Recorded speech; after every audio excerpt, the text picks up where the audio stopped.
Welcome everybody. Today's lecture that is about the discipline. And you know good way that our brain that is divided into three parts. Forebrain, midbrain and hindbrain. Forebrain is also divided into three parts. That is olfactory lobe, cerebrum and discephalon. Okay. Olfactory lobe, cerebrum and discephalon. Cerebrum that is divided into two parts. Left cerebral hemisphere and right cerebral hemisphere. Okay, and each sphere is divided into also two parts, that is cortex part and medulla part, and each cortex part is divided into four parts. Okay, that is frontal lobe, parietal lobe, temporal lobe and occipital lobe. Okay, and third, that is the discephalon. Today we will take the knowledge about the discephalon. This means complete knowledge today we will take about the discephalon. And discephalon that is divided into three parts: epithalamus, thalamus and hypothalamus.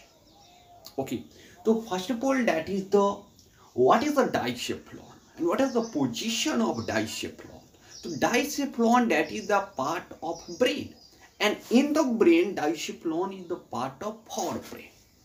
Okay, so here you are seeing that discephalon that's position is posterior ventral in the forebrain. Discephalon position is posterior ventral in forebrain. This means discephalon is the part of forebrain. Discephalon is present in forebrain and its position is posterior ventral. Okay, next, that is the discephalon is divided into three parts, that is the hypothalamus, thalamus and epithalamus, thalamus and hypothalamus. Okay, here you are seeing that this is the central nervous system. This means this is the brain part and this is the spinal cord. In the brain, this is the forebrain, midbrain and hindbrain, and this is the spinal cord. Okay, in the forebrain I have told you that this is the in the forebrain three parts, that is the olfactory lobe, cerebrum and discephalon. This is the olfactory lobe, this is cerebrum and this part is called the discephalon. Okay, and now I have told you that discephalon is divided into three parts, that is the epithalamus, thalamus and hypothalamus. Here you are seeing that this is the epithalamus, thalamus and below that is the hypothalamus. Okay, so what is the epithalamus? Epithalamus, that is the anterior choroid plexus. In the epithalamus that is the anterior choroid plexus and pineal gland present. Epithalamus is anterior choroid plexus and pineal gland is also present in epithalamus. Okay, this means in the epithalamus is the anterior choroid plexus and pineal gland present. What is the thalami? Thalami, that is thalamus. Okay, what is thalamus? The thalamus that is act as relay center bear many nerve tracts. Okay, and they convey information between different part of central nervous system and cerebrum. Okay, this means its connection, thalamus connection from the different part of the brains and spinal cord. This means different part of the central nervous system and cerebrum. The next, that is the hypothalamus. Hypothalamus, that is the floor of discephalon. Hypothalamus is the floor of discephalon, and this septal in the hypothalamus, septal nucleus, mammillary body, infundibulum, optic chiasma, present in hypothalamus. Okay. In the first, that is the septal nucleus. Mammillary body infundibulum optic chiasma is present in the hypothalamus. What is the septal nucleus? Septal nucleus, that is the group of cytone. Okay, and this septal nucleus is the group of cytone and sections and center of sexual behavior, center of sexual desire. This means which desire you have comes, like sexual desire is comes from the, this means control of sexual desire is happen by the hypothalamus, in the hypothalamus by septal nucleus. This means septal nucleus is a group of cytone that is a center of sexual desire. Okay, septal nucleus. Next, that is the mammillary body. So mammillary body is also group of cytone. This is a nipple-like, help in hearing. Help in hearing. Okay. Third, that is the infundibulum. Okay. So what is the infundibulum? Infundibulum is a stalk-like through which pituitary gland hangs from hypothalamus. Okay. Pituitary gland infundibulum is also called neural stalk, and this is the stalk-like infundibulum or neural stalk is like stalk-like through which pituitary gland hangs from hypothalamus. This means pituitary gland hangs from infundibulum. Next, that is the optic chiasma. Optic chiasmata. Okay, that is also called cross pieces. That is also called cross piece. Why optic chiasmata is called cross piece? Cross piece, because many nerve fibers crosses from each other. You can see here, formed by crossing over optic nerve fiber. Okay, what is optic chiasma and cross piece? So this is formed by, optic chiasma is formed by crossing over optic nerve fiber, and it make binocular vision possible. This means binocular vision. This means bi means two and vision means see, if from which you see anything. Binocular vision, this means from the both eye. Okay, this means possible to see from both eye is due to optic chiasma cross piece. Okay, due to optic chiasma. Neither when optic chiasma is not cross from each other, then not possible to see from the both eye. Okay, we see from the both eye. This means possible to see anything from the both eye due to optic chiasma. Okay. Next, that is the function of hypothalamus. That is the, what is the function of hypothalamus? Okay, so here you are seeing that function of hypothalamus. This is also necessary for the medical student, because many questions is asked in the medical exams from the functions of hypothalamus. So this is the very necessary. And what is the function of hypothalamus? That hypothalamus that regulate circadian rhythm, sleep-wake cycle. Circadian rhythm, this means heartbeat. Heartbeat is regulated by hypothalamus. Sleep-wake cycle, sleep-wake cycle is also regulated by hypothalamus. Okay, not only this, also thermostat are present for regulation of body temperature. It sets body heat on 37 degrees Celsius. You know good way that our body temperature is 37 degrees Celsius, and this is also controlled by our body is by thermostat. by hypothalamus.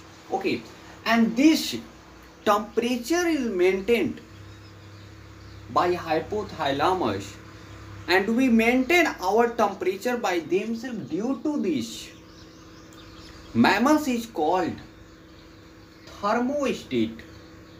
This means we are warm-blooded animals. Okay, this means our temperature, body temperature, is controlled by hypothalamus. Okay, next, that is the many centers present in hypothalamus for angry, thirst, hunger, pleasure, and satiety. Okay, and also centers is present in our hypothalamus for angry, thirst, hunger, pleasure, satiety. It is okay. Hypothalamus release some neurohormones for control of endocrine function of pituitary. Okay, hypothalamus release some neurohormone for control of endocrine function of pituitary. So, hypothalamus is known as master of master gland. Which is the master gland? The pituitary gland is known as master gland. Okay, and master of master gland is hypothalamus. Hypothalamus release some neurohormone for control of endocrine function of pituitary, so known as master of master gland. Now we will take the knowledge about it. What is the role of hypothalamus in our growth? Growth is of three types, that is the physical growth, mental growth, and sexual growth.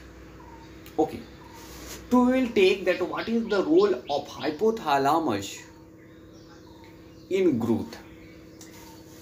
Growth, that is, hypothalamus is responsible for physical, mental, and sexual growth, not directly but indirectly.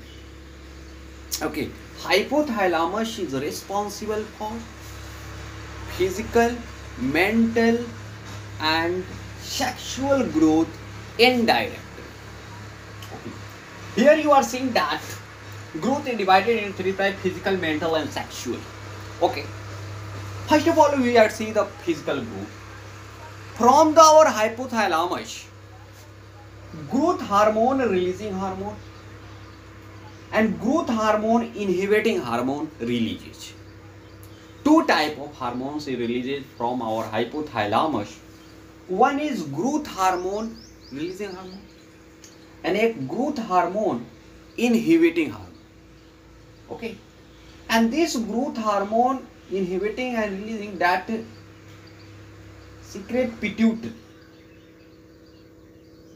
Okay, and pituitary, that secrete growth hormone. This hormone activate pituitary and pituitary secrete growth hormone, physical growth. After that, physical growth happen.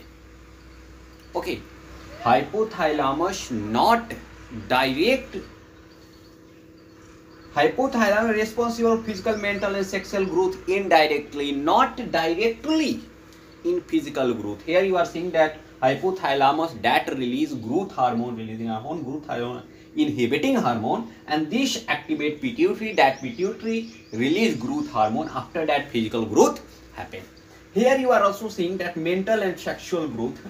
Hypothalamus that secrete thyroid stimulating hormone releasing hormone. Okay, and this thyroid stimulating hormone releasing how activate pituitary, and this pituitary release thyroid stimulating hormone, and thyroid stimulating hormone that secretes thyroid, and thyroid that secrete thyroxine. Okay, thyroid secrete thyroxine.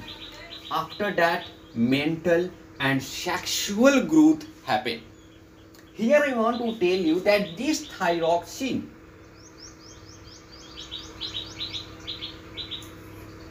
growth, mental and sexual growth, this thyroxine helps in physical, mental and sexual growth. But this growth hormone not play a role in mental and sexual growth. This growth hormone play a role only in physical growth, but this thyroxine play a role in mental, sexual and also physical.